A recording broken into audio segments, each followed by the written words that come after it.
இரட்டிப்பான நன்மையை தருவேன் என்றிரே, இன்றைக்கே தருவேன் என்று வாக்குரைத்தீரே.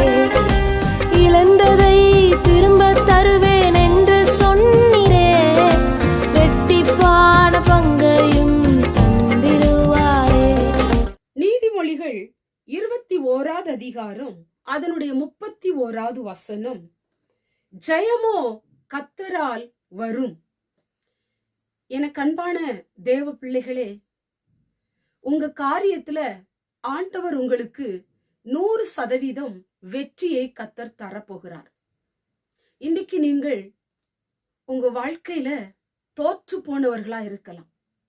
அநேக காரியங்கள் உங்களுக்கு தோல்வியை கொடுத்து கொண்டிருக்கலாம். பலமுறை முயற்சி செய்தும் பலமுறை பிரயாசப்பட்டும் அநேக காரியத்துல தோற்று போய் கவலையோடு வருத்தத்தோடு இந்த வார்த்தையை நீங்கள் கேட்டுக்கொண்டிருக்கலாம். என்னென்ன காரியமெல்லாம் நான் செய்து பார்த்தாச்சு, வாழ்க்கையில நான் தோற்று போய் இருக்கிறேன். எத்தனை அவமானங்கள், எத்தனை தலைகுனிவுகள், எத்தனை நிந்தைகள் என் வாழ்க்கையிலே. என்னால இனி முன்னேற முடியுமா? என் வாழ்க்கையிலே அடுத்த நிலைமைக்கு நான் போவேனா என்கிற பல குழப்பத்தின் மத்தியில நீங்கள் இருக்கலாம். இன்றைக்கு கர்த்தருடைய வார்த்தை உங்களை பார்த்து சொல்லப்பட்டிருக்கிறது. ஜெயமோ கர்த்தரால் வரும். ஆண்டவரை பிடித்துக் கொள்ளுங்கள். ஆண்டுடைய வார்த்தையை பிடித்துக் கொள்ளுங்கள். தோற்று போன காரியத்திலெல்லாம் ஆண்டவர் 100% உங்களுக்கு வெற்றியை ஆண்டவர் தரப்போகிறார்.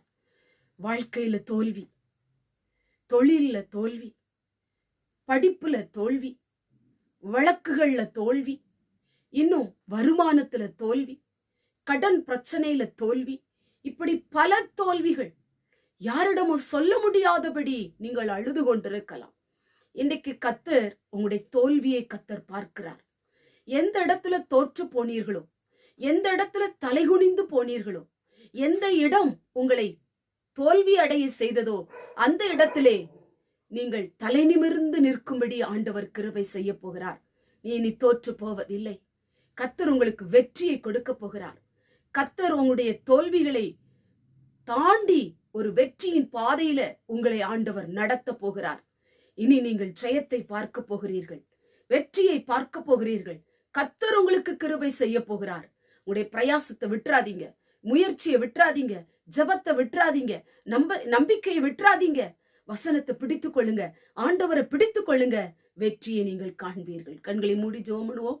எங்கள் பரிசுத்தமுள்ள நல்ல பிதாவே, ஆசீர்வதிக்கப்பட்ட நல்ல நேரத்திற்காய் ஜெபிக்கிறோம். ஆண்டவரை கேட்டதான வசனத்தின் மூலமாய் உடைய பிள்ளைகள் அநேக காரியத்துல தோற்று போயிருக்கலாம், தலைகுனிவு அடைந்திருக்கலாம். எப்படி நான் நிமிர்ந்து நிற்பேன் ஆண்டவரை, எப்படி நான் ஆண்டவரை நிமிர்ந்து நிற்பேன் என்று சொல்லி ஆண்டவரை அழுது கொண்டிருக்கலாம். உடைய பிள்ளைகளை ஆண்டவரை வெற்றியின் பாதையில நடத்தி வெற்றியை கொடுக்க போகிற தயவுக்காய் ஸ்தோத்திரம். இயேசுவின் மூலம் செபிக்கிறோம் பிதாவே, ஆமென்.